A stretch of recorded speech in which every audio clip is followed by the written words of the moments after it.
Good afternoon, brothers and sisters. Welcome to our celebration of the Holy Sacrifice of the Mass.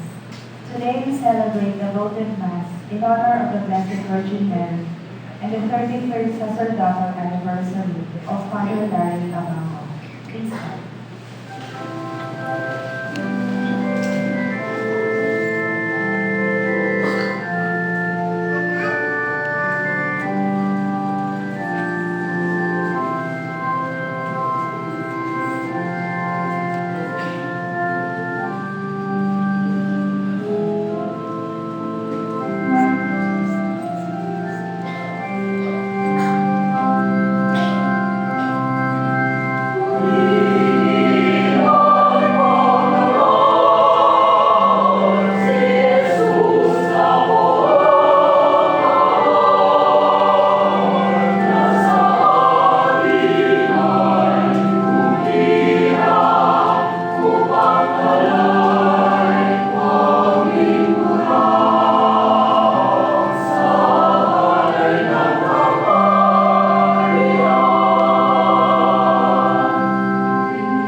In the name of the Father, and of the Son, and of the Holy Spirit. Amen. The grace of our Lord Jesus Christ, and the love of God, and the communion of the Holy Spirit be with you all. And with your spirit. My dear friends, my dearly beloved friends, please join me in offering this Holy Mass as an expression of my gratitude to the Lord for this wonderful gift of the Holy Spirit.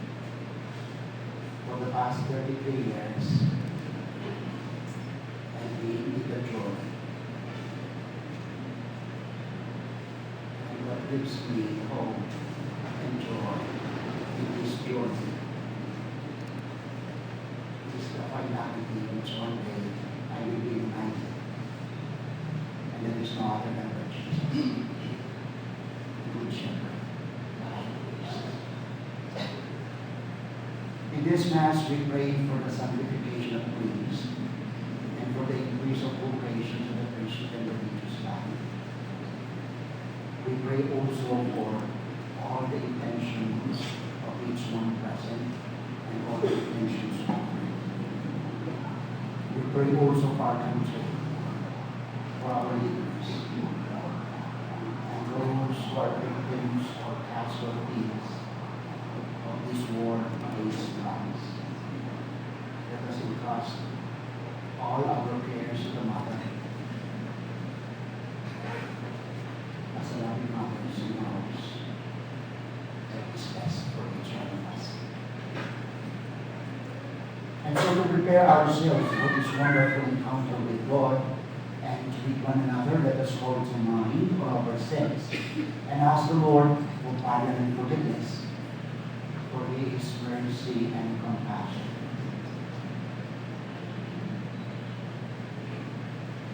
We humbly pray, I confess, Almighty God, and to you, my brothers and sisters, that I have greatly sinned in my thoughts and in my words, in what I have done and in what I have failed to do, through my fault, through my most grievous fault. Therefore I ask Blessed Mary, ever Virgin, all the angels and saints, and you, my brothers and sisters, to pray for me to the Lord our God. May Almighty God have mercy on us, forgive us our sins, and bring us to everlasting life. Amen.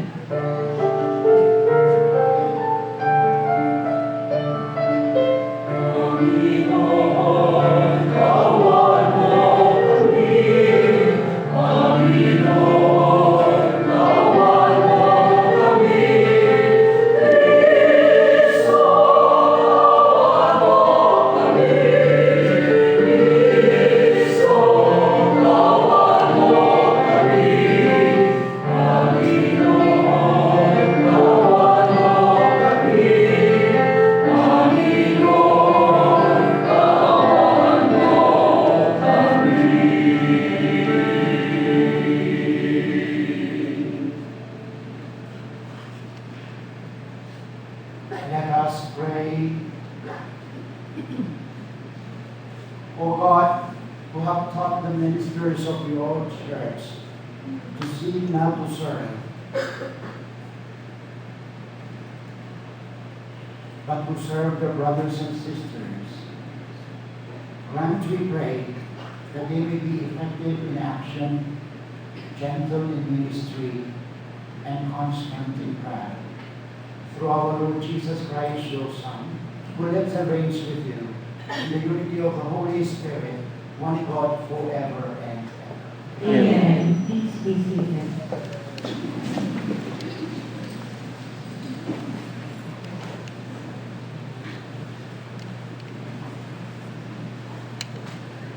A reading from the first letter of St. Paul to the Corinthians.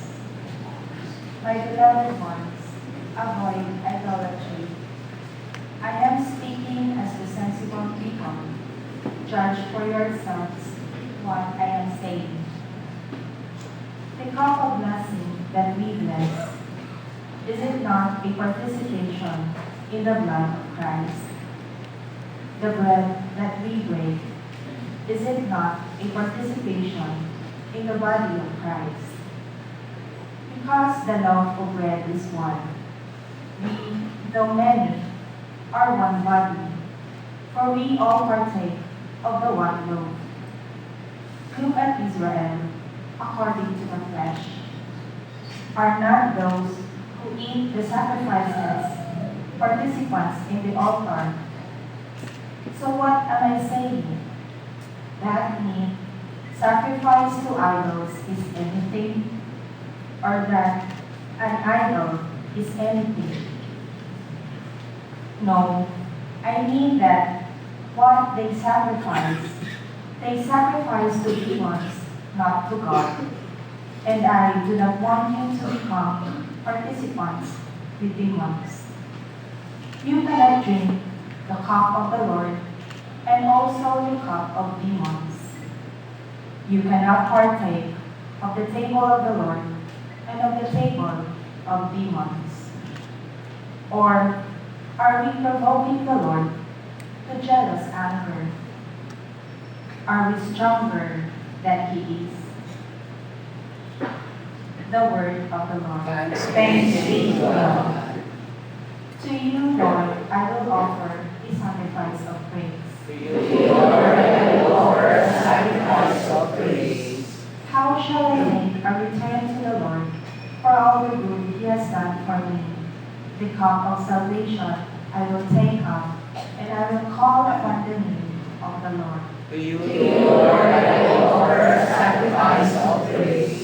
To you will I offer sacrifice of thanksgiving, and I will call upon the name of the Lord.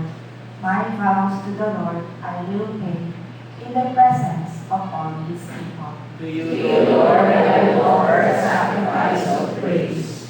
Please stand.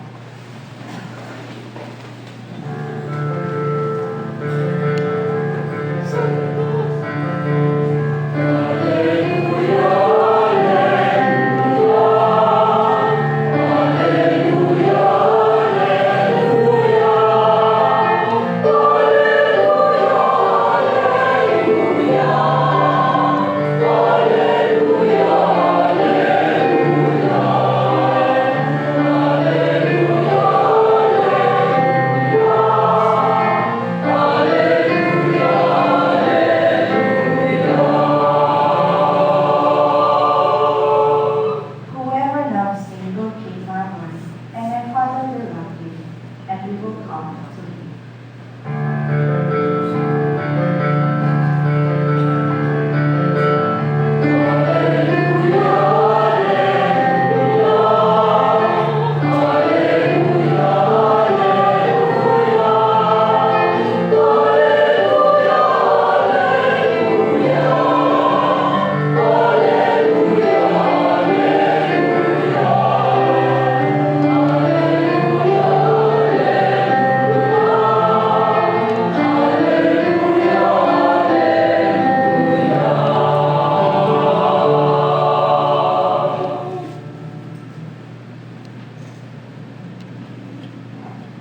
The Lord be with you. And with your spirit. A reading from the Holy Gospel according to Luke. Glory to you, O Lord.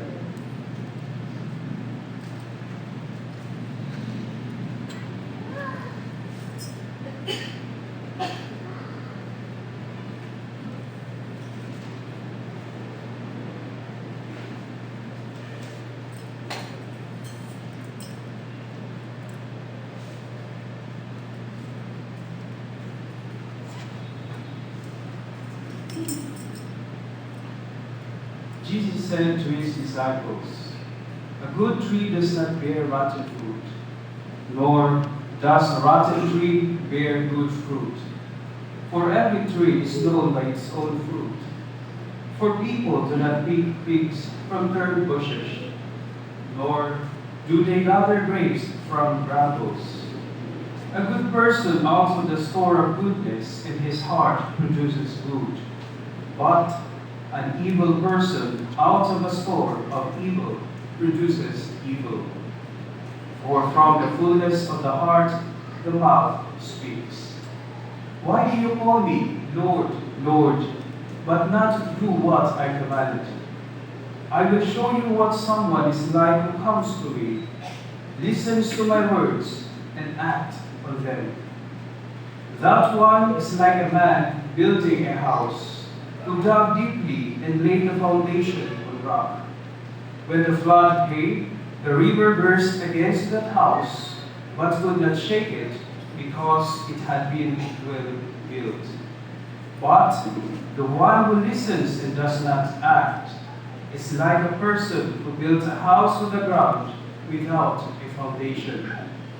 When the river burst against it, it collapsed at once and was completely destroyed. The Gospel of the Lord. Praise to you, Lord Jesus Christ. Please be seated.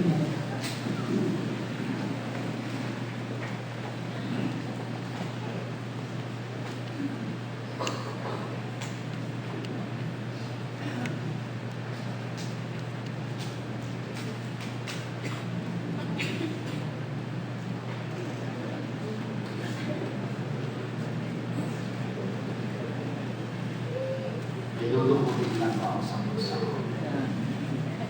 Magugulat kayo dahil ngayon lang ninyo ako makikita ang may hawak nito. Cellphone. Dahil kailanman hindi ako naghawak nito. Meron lang mo akong aanuhin sa inyo. Ay magandang tanghali nga pala ho sa ang lahat. Para ho sa inyong kaalaman, anniversary ko ngayon.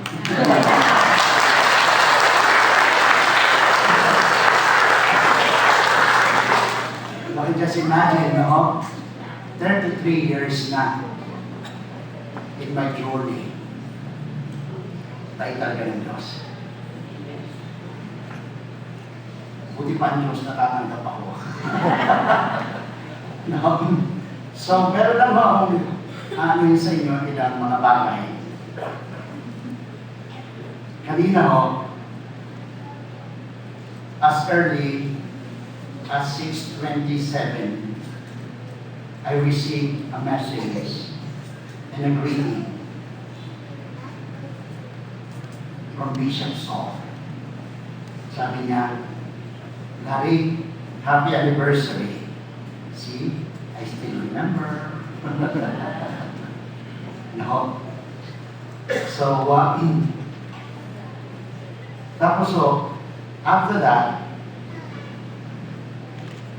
may isa pa huling nag-text. At sabi dito, congratulations on your ordination anniversary. As I thank the faithful God, I thank you too, in the name of the Archdiocese, for your selfless ministry. Mabuhay, praying for you. Cardinal Padre.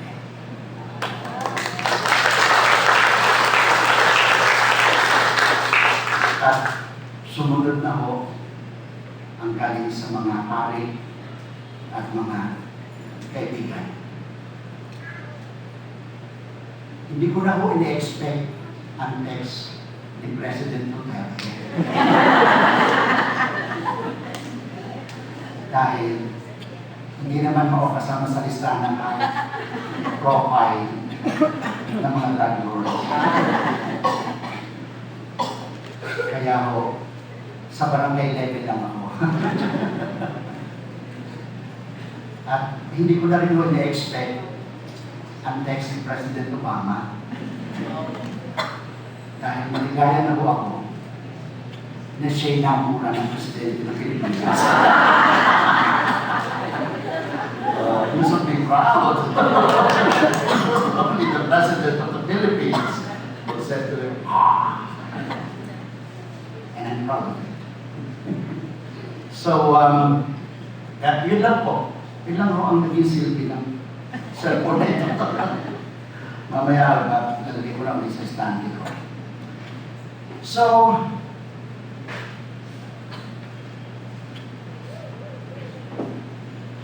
mga na-permit me to recall once again how I became a priest. That many of you, lalo na mga kaipandakan at mga kasama ko sa Bangko Sentral ng Pilipinas, knew this already. But permit me to recall once again na it's not so easy to be assigned at exam. Because I'm not a theologian. I'm a simple pastor. And after na ako'y maging formator ng San Carlos Seminary for 4 years, mga parokya na ho ang naging tahanan ko. Tapos, after 6 parishes, I was put here at Texas Valley, which is not a parish. So, kaya kita nyo ang malaking pagkakata. Kaya ho, permit me na i-recall ko because I want to remind myself once again of the graciousness of God. At ganito ko sisimulan. Nung bata pa ako, matagal ko ito, 64 years old na ako. Ay bata pa ako. Wala akong kapangarap ako na maging pare. Ang aking ng pangarap ay maging isang doktor. At hindi lamang ko isang doktor. It was my dream since I was a kid to become a successful surgeon.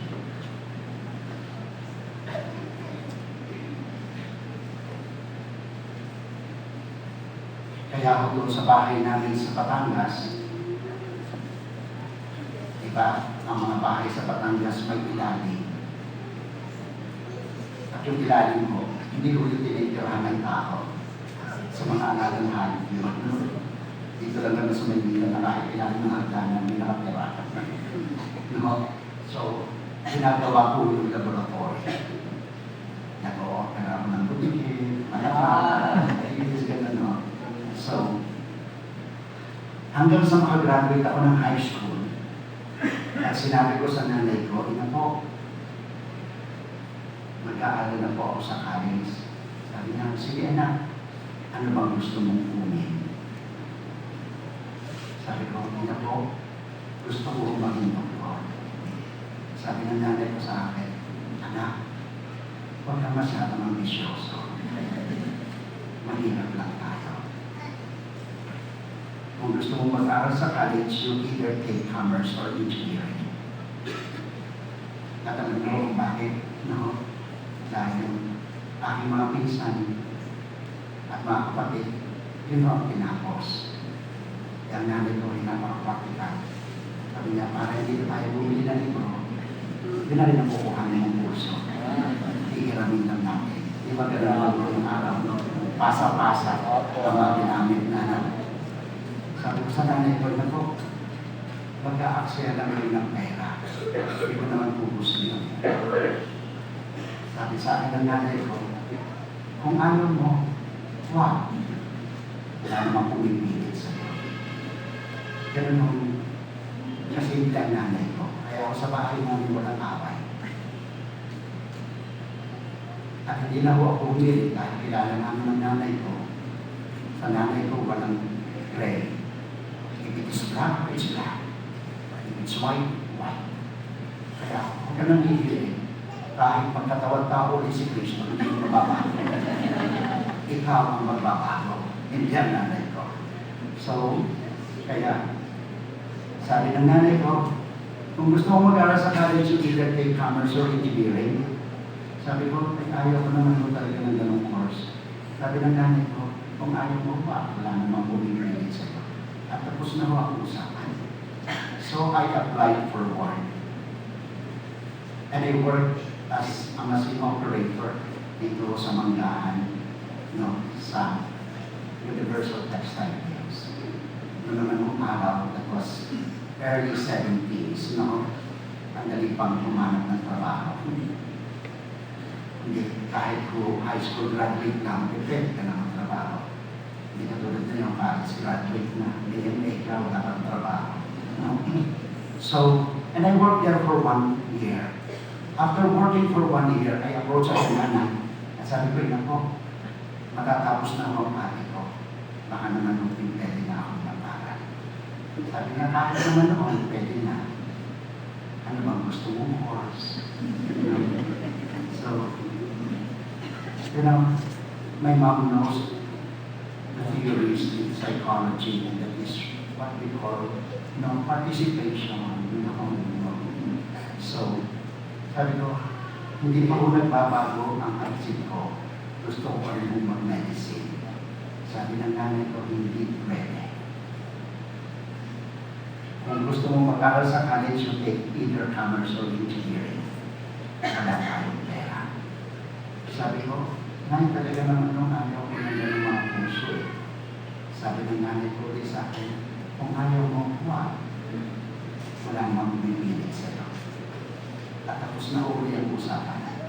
So I continued working. After the second year of work na ako, malapit na uli ang enrollment, I approached nanay once again. Sabi ko, nay, graduate na ako yung ate ko. Kasi di ba nung araw, dahil sa mahirap ang buhay, kami walang magkakapatid, yung panganay, tinapang ng magulang. Responsibilidad ng panganay, hindi kami pwede mag-asawa hanggang di mo napapatapos ang pangalawa. Ikaw naman pangalawa, hindi kami pwede mag-asawa, hindi mo napapatapos ang pangatlo. Ay ako'y panglima pa. May tatlo pa susunod sa akin. No? So, kaya sabi ko, graduate naman ako na ate ko, baka naman ako pwede na akong mag-aral. Sabi niya, kahit naman naman, pwede na. Ano bang gusto mong course? Sabi ko, no? Walang gusto mo yun. Sabi ko, hindi pa ako nagbabago isip ko. Gusto ko pa rin ako mag-medicine. Sabi na ng nanay ko, hindi pwede.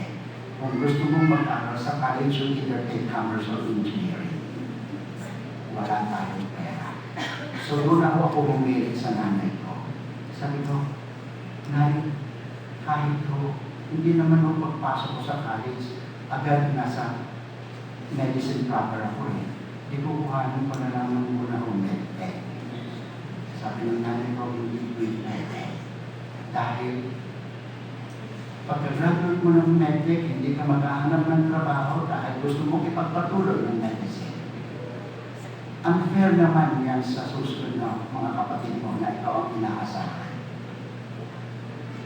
At sabi niya sa akin, pangalawa, do you think, sabi niya sa akin, I will be proud na sabihin sa ating mga kamag-anak, ako may anak na doktor, pero hindi naman nakatapos yung mga sumunod na kapatid mo dahil binastos na lahat sa iyo pera. Pero hindi ko huli na ako maano dahil bata pa ako. No? So, kaya ako, sa sama ng loob ko, lumayas ako ng bahay namin. Dahil sa lolo't lola ko ako lumaki. Second year high school na lang ako nung ako'y nasama ng aming pamilya. At ako'y para ko umuwi ng Batangas. Pero pagdating ko dito sa station ng PLTV, saan sa Pasay, nakaupo ako sa Benz, no? Tapos may tumabi sa akin isang mama. Tapos maya-maya, naramdaman ko na may tumutusok na balisong dito sa aking kanila. At ako'y hinuhota. No? So, ay dahil ang lit-lit ko palang noon, no? Eh, takot ako. Tapos kasi sabi sa akin, sige, akin na yung pera mo. Ay ako mo may pera noon sa aking wallet. Dahil nagtatrabaho ako mo, tapos may nagsisave dahil gusto kong maging doktor. And I have a saving of 105 pesos. And that is a big money. In 1970. So, ay sa takot ko, ibinigay ko doon sa mama yung aking wallet na may 105 pesos. Na maalaala ko na wala naman akong nakipamasahin pabalik. So, sabi ko doon sa mama, may 105 ko yan. Pwede ko pang ibalik na lang sa akin yung 5 pesos. Para may pamasahin naman akong pabalik. And you know, this man was so kind enough to give me my 5 pesos. Diba? Hindi mo gawin yun, no? Ewan ko kung mabuhay ka pa. Nung araw, babait ng tao, no? So, ang pait-pait niya, nung sabihin ko, wala ko akong pamasahin papalik. may 5 pesos naman doon, yung kulay verde na naman, di ba? No? So, ibigay niyo sa akin yung 5 pesos. Anong sa akin nila yung 5 pesos, wala ko akong idea kung yung 5 pesos ay makakarating hanggang Batangas. No? So, sabi ko sa sarili ko, baka hindi ito pasya. Anyway, hindi naman alam ng nanay ko na ako'y naglagas. Hindi ko na alam, uwi na lang ako. At ganun na ako ginawa ko. Sa kaya kong pabalik, natatandaan nyo yung mga kaedad ko, 60 years old and above, natatandaan nyo sa EDSA, sinasakyan natin yan, JD Transit, na kulay pula, na ang katawan doon ay lawanin. Tumatakbo yan, no?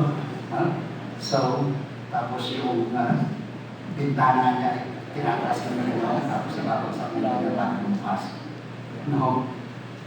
Pag-tubo niya dito sa Guadalupe, sa tulay, pag tumapo sa bintana, nakita ko ho, doon sa may entrance ng yung gate ng San Carlos Seminary, yung malaking water tank ng San Carlos Seminary. And at the back of it, as if superimposing is the big cross of the chapel of San Carlos Seminary. Tapos nabasa ko doon, San Carlos Seminary, Makati, Rizal. Kasi doon ko Rizal pang Makati. Hindi ko yung Metro Manila. No? So, tapos nung mabasa ko na seminary, tapos may cruise doon, sabi ko sa akin sarili, ano kaya yung seminary? Bakit kaya may cruise doon? Dali-dali akong bumaba ng I crossed the bridge, tapos pasok ako ng seminary, tapos doon mo sa lobby, I was met by Mang Fred, the porter. So maraming naman niyang kaluluwa. Kaya hindi ko pa noon. Sabi niya, oy, saan ka pupunta? Sabi ko, wala po, magtatanong lang po sa inyo kung ano yung seminary.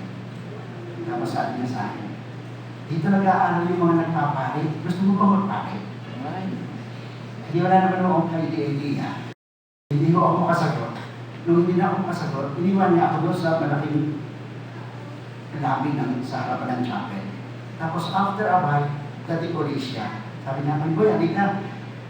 Punta ka dito, may dala siya papel. Halika, mabuo ka dito, pilapan mo ito. Sabi ka, ano muna? Sabi niya, application form. Eh sabi ko, hindi naman ako magpapari. Nagtatanong naman ako sa inyo kung ano ko yung seminary. Sabi niya, hindi ba rin, nakuha ko na ito eh. Pilapan mo na lang. I was led to the visitor's parlor. Di paiyak na ho ako, no? Parang, kasi ito na po.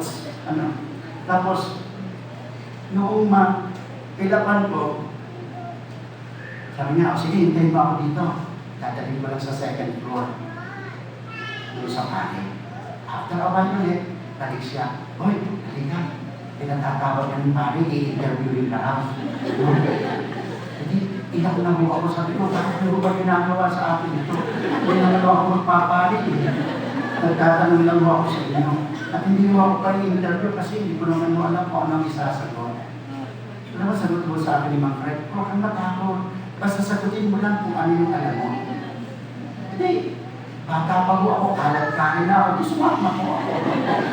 So, akyat doon namin doon sa second floor, pagkatok namin doon sa kwarto, no, pagbukas, matangkat na maputing pari.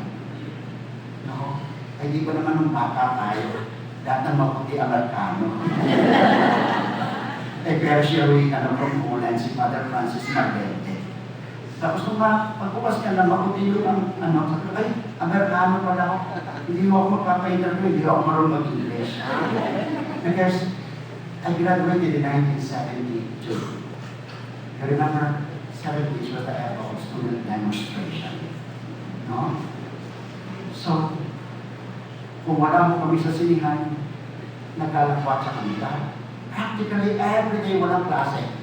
Because that was the epoch of unrest. No, because of martial law.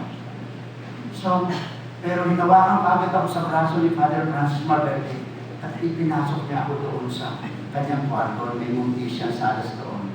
At kinausap niya ako almost an hour. Tapos, hanggang ngayon, Wala ho ako natatandaan kung ano yung pinagtatanong niya sa akin. Pero after almost an hour, he extended his hand to me and sabi niya sa akin, "Okay, Mr. Abaco, congratulations.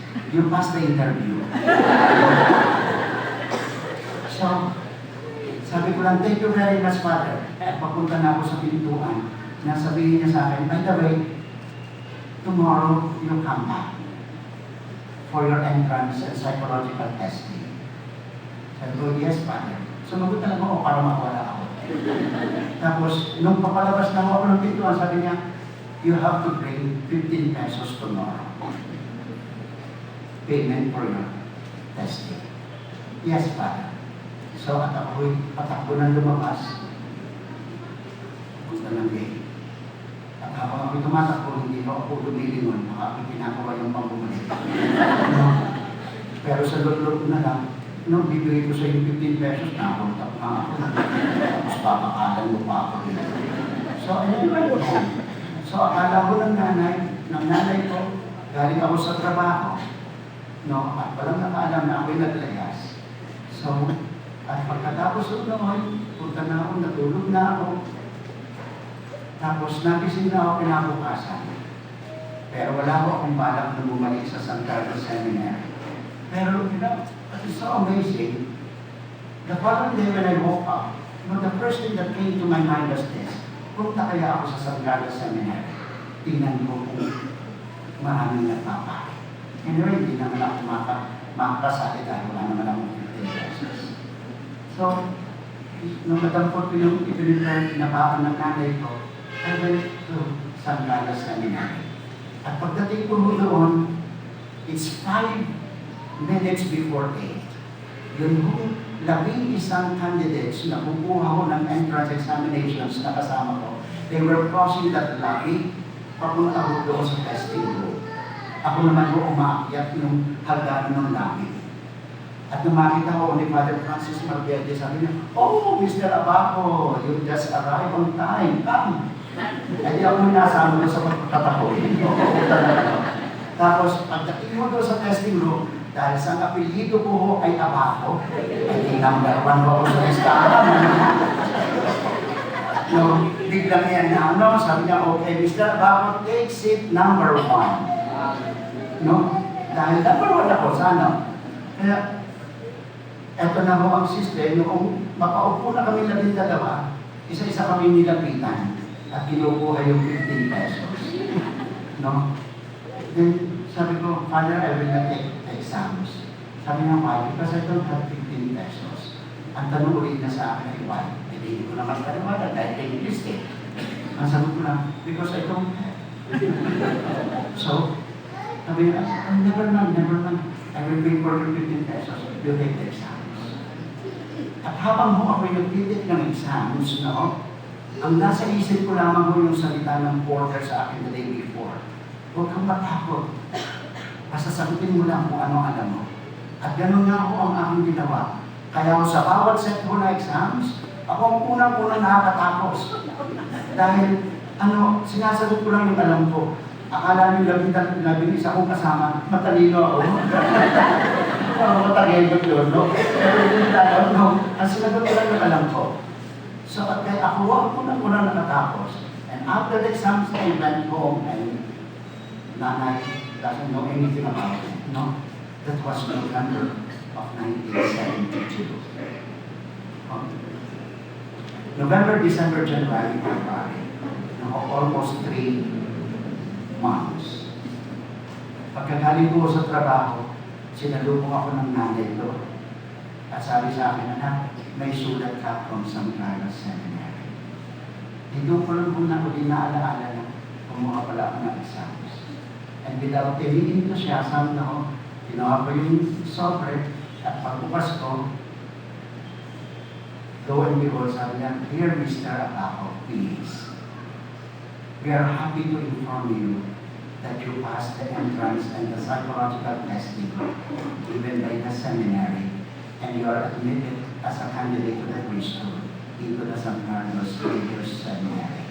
You are expected to come on May 31st, 1972. on or before 7 o'clock in the evening. Yun ang nabasa ko ganun na hindi ko naman naiintindihan kung ano yung pinasa kong iyon. Sabi ko sa nanay ko, "Nako, magpapaligo ako." Nung marinig ko ng nanay ko na magpapali ako, sabi sa akin, "O sige, bukas, punta ka sa UST, mag-inquire ka sa College of Medicine."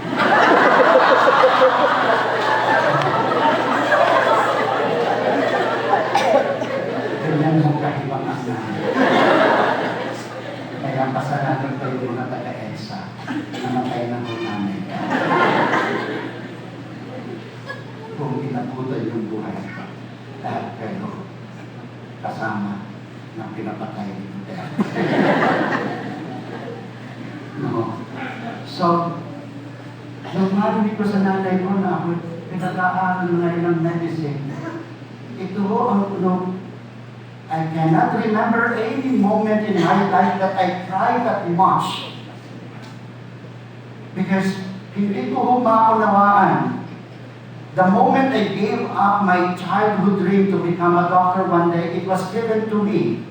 And when it was given to me, I cannot exchange anymore the priesthood, which I couldn't understand at all. So sobbing, I said to nanay, "Ina po, hindi ko naman ako anak eh. Dahil hindi naman ako sa nanay ko lumaki sa lolo ko. Second year lang po ako na kasama ng pamilya ko. Pero simula ako dumating dito, kayo na ang aking sinusunod. Ngayon po, ako na ang masusunod.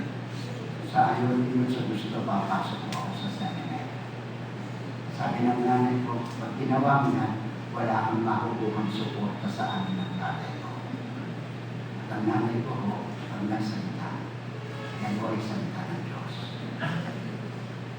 So kaya ho, May 31st of 1972, expected ko ako sa seminary ng 7 o'clock in the evening. 6:30, nandyan pa rin po ako sa bahay namin sa Pasig. Hindi ko ako makalis, walang maghatid sa akin. At wala rin naman akong makapaglabas ng loob na umalis dahil isinusi ng nanay ko ang aparador, wala ko akong nadalang gamit. Nung 6:45 na ho at wala pang kumikilos, naglakas loob na ho ako. Umalis ho ako at pumunta sa San Carlos Seminary na ang nalatala ko lang ho, ang suot kong damit sa aking katawan. Crispa na round neck, t-shirt, dahil puso-puso na ng Crispa. At maong na pantalon. Kaya ho hindi ako nakikita dito para ho ang si Duterte dahil ho ako masama. Ganda po at nalagala ko sa seminary. And when I was met by the seminarians, yung welcome committee na tinatawag namin para mag-welcome doon sa mga bago, ayaw nila akong patuloyin dahil wala ako akong kasama, wala ako akong dalang maleta, wala ako akong dalang anuman. Sabi ko, hindi kasama ako dyan. Tingnan niyo yung pangalan ko, nasa number 1. Tapos, nababasa ka niya, nandun yung pangalan ko. Tapos sabi ko, di ba samahan nila ako kay Father Francis Mangerte? Kasi siya nag-interview sa akin. So, sinamahan nila ako sa second floor. Pagkatupo ko doon sa kwarto niya, umiyak na ako. Tapos sabi ni Father Francis sa akin, "Oh, why are you crying, my boy?" Sabi ko, "Father, nag-isa lang po ako. Wala po akong kasama." Sabi niya, "Why?" Kasi ayaw po ng magulang ko na mag-ahari ako. Ayaw po nila akong pumasok sa seminary. Tapos sabi niya sa akin, do you want to become a priest?" Hindi ko naman alam talaga kung pagpapahari. Sabi ko sa Father Francis, sabi ko, "I do not know, Father. What I know, I want to live in this place." Then sabi niya, "Okay, don't you worry. Stop crying. Tomorrow after breakfast, I will buy you the things that you need." Tinalo ko, napalihan.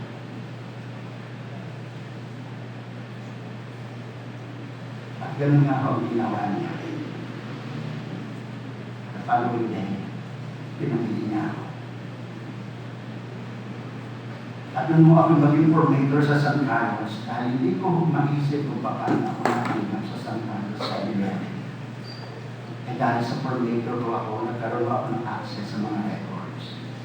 Ang una kong hinanap ay ang record ko.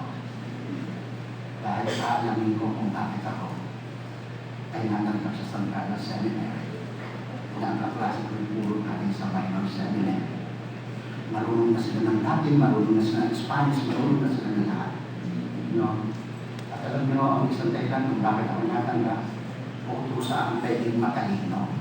Joke lang po ito. No? Pero ang talinanuhin ko, ginawa ko akong experiment. Dahil tinitingnan mo nila kung yung graduate sa ordinary high school sa labas ay pwedeng isama sa graduate sa Guadalupe ng minor seminary. So, yun po ang isang kaya. At yun nga, pero hirap na hirap po ako. Dahil mahusay na yung mga klase ko. Tapos, ang nakasakit pa ko nito, kahit minsan ko, hindi ko ako dinalo ng magulang ko sa seminary.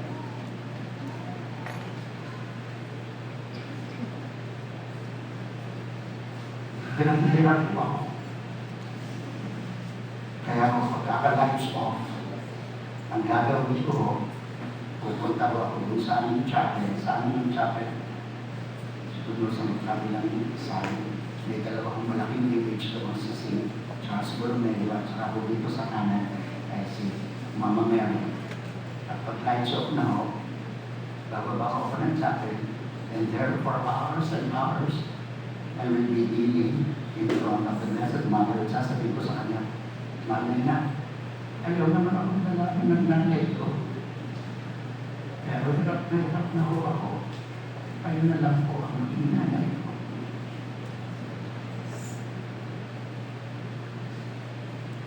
And after 10 years,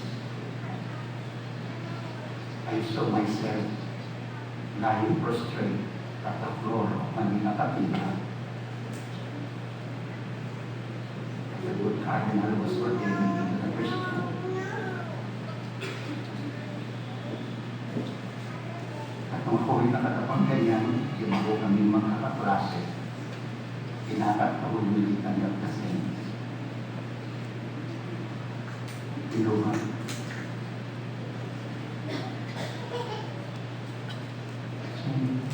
Michael, pray for us. Saint Lawrence, pray for us. Nung marinig po yung Saint Lawrence, sabi ko, ako yun na. Kaya ako tinatawa. Itinaas ko yung pulo ko. Pagtaas ko kaya ng pulo ko, nakita ko yung malaking image ng Immaculate Conception sa sanctuary ng Manila Cathedral. Then I got the opportunity to pray. And this became my prayer during my ordination. Sabi ko, nanay na. Ayaw ko lang maging pare. Sana po, maging isa ako sa mga santo na inaakit ng poro. So that I can forever run your church.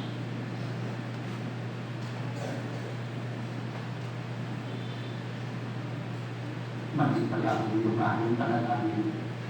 Minsan gusto ko na umabigin. Ang hirap palo. At yun nga ako. 33 years na po pa. Kung itatanong niyo ako, ano walang hindi ko na. Nakita ko nilang una. Nagbibisa naman.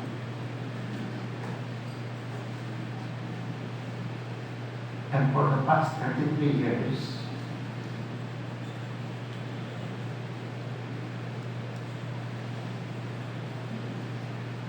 we took this journey. Iisa lang ho ang laro sa akin. At ito ho, pinagsusunod ako kung huwag mawala.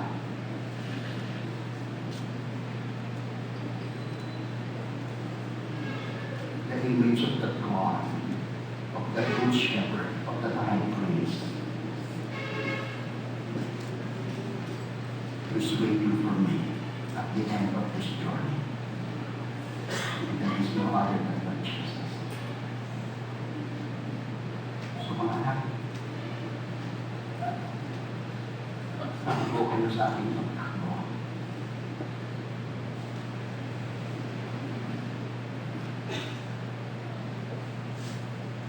Madali naman din mo kung hindi lamang po natin iwawala our finality.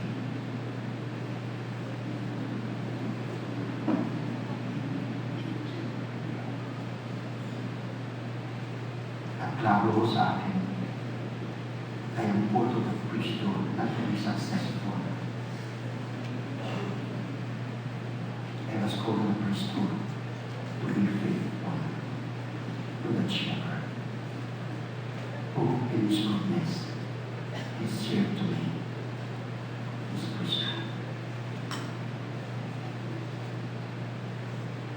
Nung ako'y ipanganak, ako'y umiiyak. Dahil hindi ko alam kung ano ang naghihintay sa akin. Sana ko pag ako'y namatay.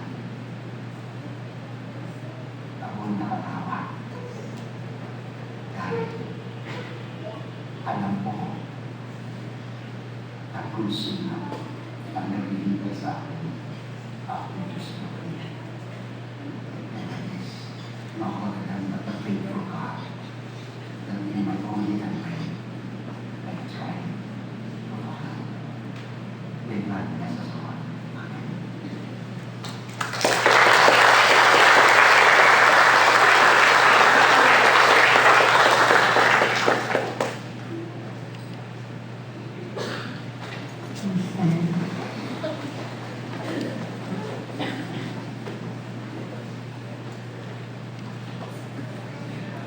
Holding on faithfully to the gospel, which urges us to build our spiritual house on solid rock. Let us make our prayer to the Father. Lord, hear our prayer. Lord, hear our prayer.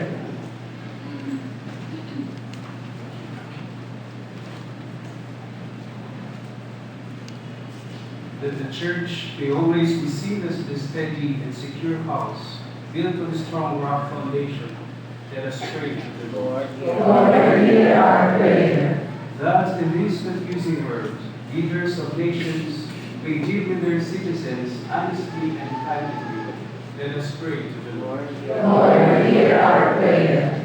For Father Nagi, our rector, in his ministry to the people of Mary, Queen of Peace Shrine, that we may affirm, support, and celebrate his gift of service to us. Let us pray to the Lord. Lord, hear our prayer. That we may never take the presence of our priest for granted, that we cherish the celebration of the Mass and are nourished by the Eucharist. Let us pray to the Lord. Lord, hear our prayer. That this shrine family may always embrace our priests and sustain their ministry by our love, our constant prayer, and our trust in his leadership. Let us pray to the Lord. Lord, hear our prayer. That people suffering from mental and physical anguish may remain steadfast and secure on the rock of faith. Let us pray to the Lord. Lord, hear our prayer. That our dear departed relatives and friends may find peace and joy. Let us pray to the Lord. Lord, hear our prayer. Let us pray in silence for our personal intentions. Let us pray to the Lord. Lord, hear our prayer. Heavenly Father, give us the grace to understand how our lives depend upon the goodness, honesty, and courage of every human being, so that we may be mindful of their needs and aware of our responsibilities. We ask this through Christ. Amen. Please be seated.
may be acceptable to God, the Almighty Father. May the Lord accept the sacrifice at their hands, for the praise and glory of his name, for our good and the good of all his holy church.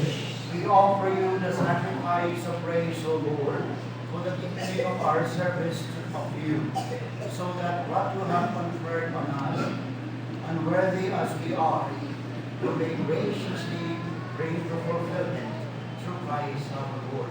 Amen. The Lord be with you. And with your spirit, Lift up your hearts. we lift them up to the Lord. Let us give thanks to the Lord our God. It is right and just. It is truly right and just, our good and our salvation, always and everywhere to give you thanks, Lord, Holy Father, Almighty and eternal God, for by the anointing of the Holy Spirit, you made your only begotten Son, high priest of the new and eternal covenant, and by your wondrous design were pleased to decree that this one priesthood should continue in the church. For Christ not only adorns with the royal priesthood that equally has made his own, but with the brother's kindness, he also chooses him to become sharers in his sacred ministry through the laying of hands. They are to renew in his name the sacrifice of human redemption, to set before your children the paschal banquet, to lead your holy people in charity, to nourish them with the word, and strengthen them with the sacraments. As they give up their lives for you and for the salvation of their brothers and sisters, they strive to conform to this image of Christ himself and offer you a constant witness of faith and of God. And so, Lord, with all the angels and saints, we too give you thanks as an exaltation. We acclaim.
In a similar way, when supper was ended, he took the chalice, and once more giving thanks, he gave it to his disciples, saying, "Take this, all of you, and drink from it. For this is the chalice of my blood, the blood of a new and eternal covenant, which will be shed for you and for all, so that sins may be forgiven. Do this in memory of me."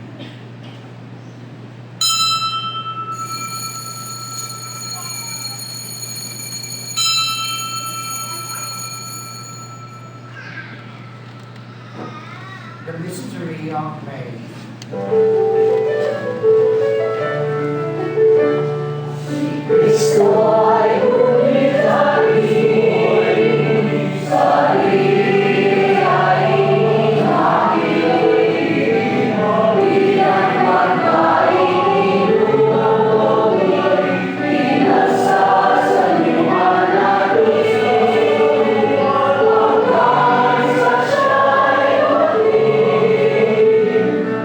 God.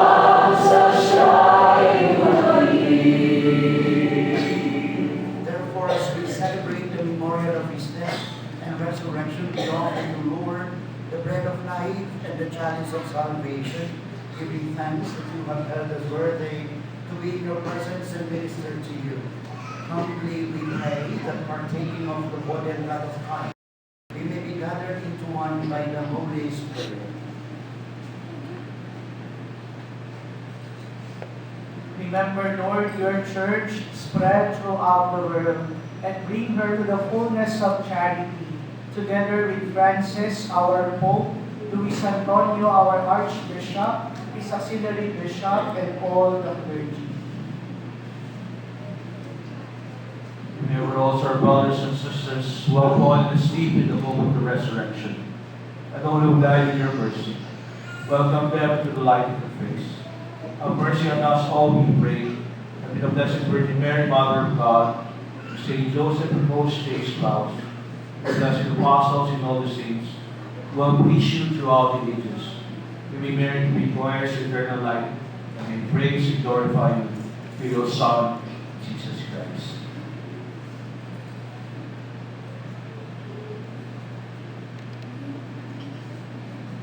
Through him and with him and in him, O God, Almighty Father, in the unity of the Holy Spirit, all glory and honor is yours forever and ever.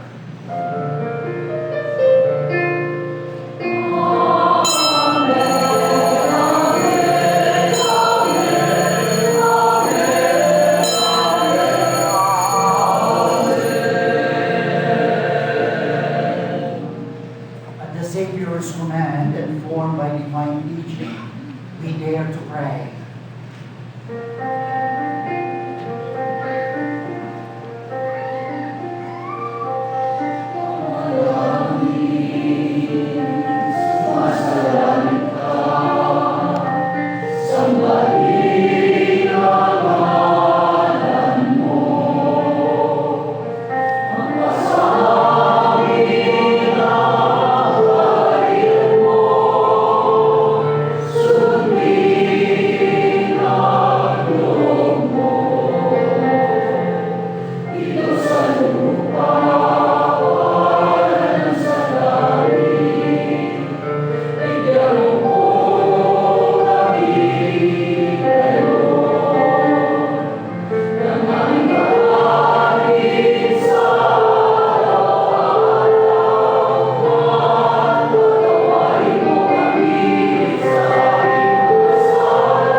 Deliver us, Lord, we pray, from every evil.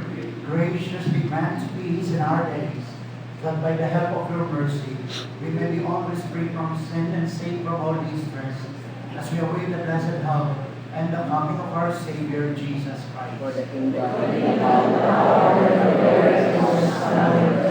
Lord Jesus Christ, who said to your apostles, peace I give you, my peace I give you, look not on our sins, but on the faith of your whole church, and graciously grant her peace and unity, in accordance with your holy will, live and reign forever and ever. Amen. The peace of the Lord be with you all. And with your spirit. Let us offer each other the sign of peace.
Lord Jesus, the Son of Mary, the high priest, the Lamb of God, who takes away the sins of the world, happy are we have come to receive.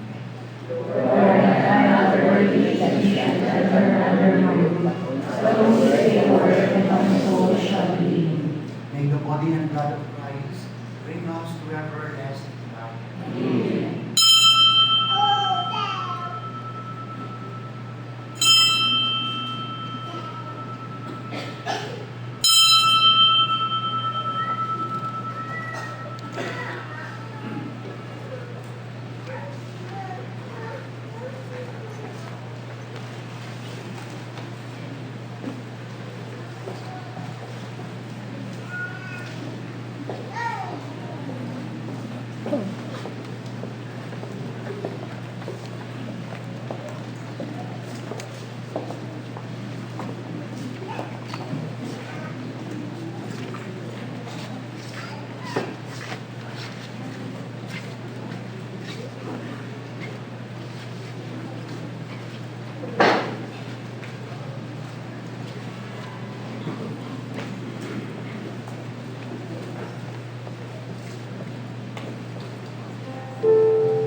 Please stand.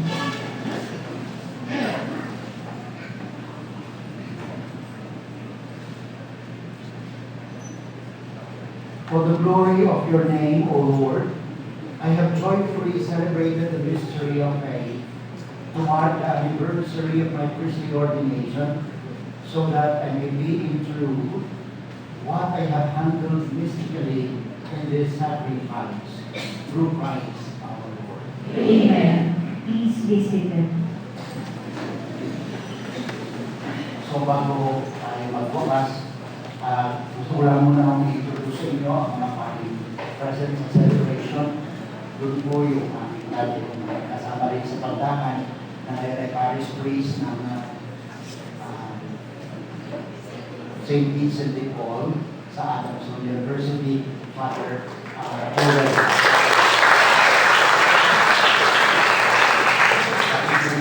Yung assistant pastor sa Pandakan, pero ngayon ho, siya ay nasa Guadalupe, si Father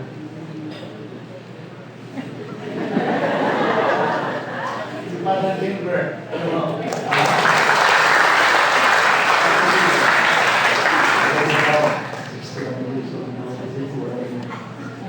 Dito naman na-assign ho ito dito sa akin pagkatapos alipinin ko sa Pandakan. Si Mother, Fanny Bradley. Kung ano ang ating military, alam ko marami kayong ilalapit sa kanya.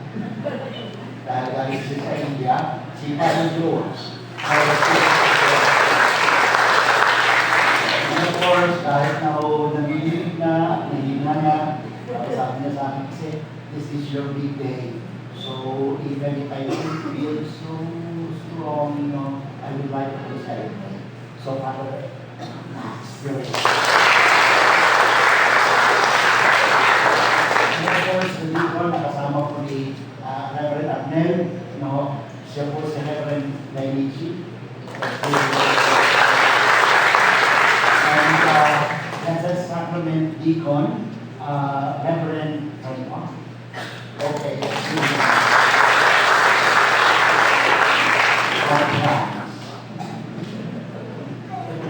At ako po yung lingkod.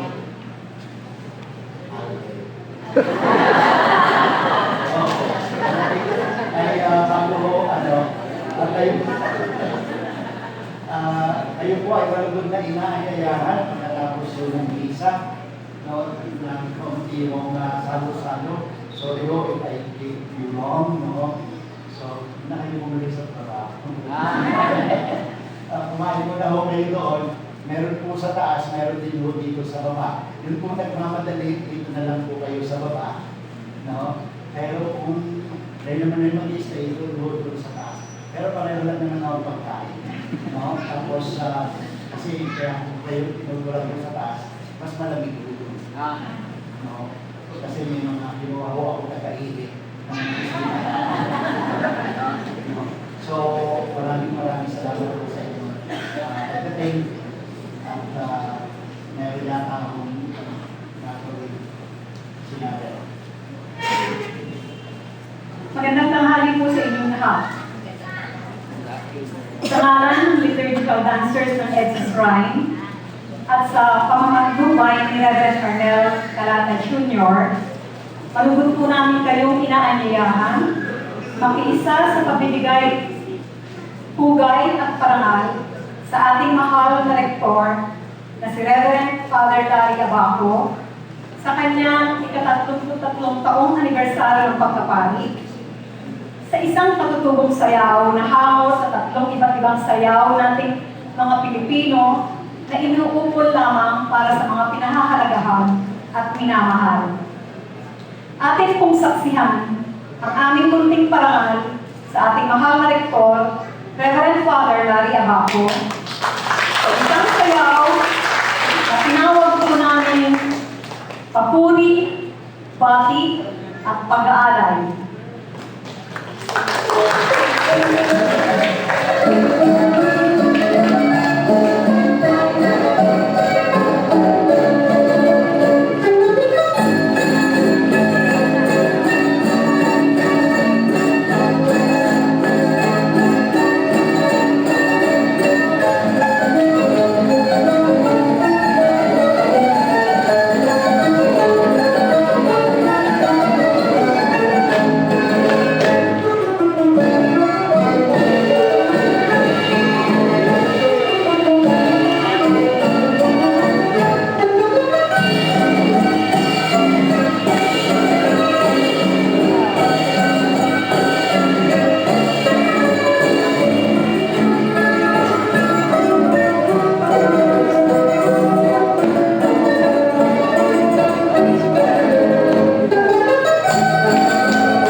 doon ninyo doon, panat ng agad para trabaho.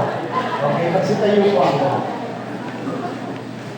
The Lord be with you. And with your spirit. And may Almighty God bless you all, the Father, the Son, and the Holy Spirit. Amen. Our celebration is over. Let us now go in the peace and love of Jesus. Thanks be to God.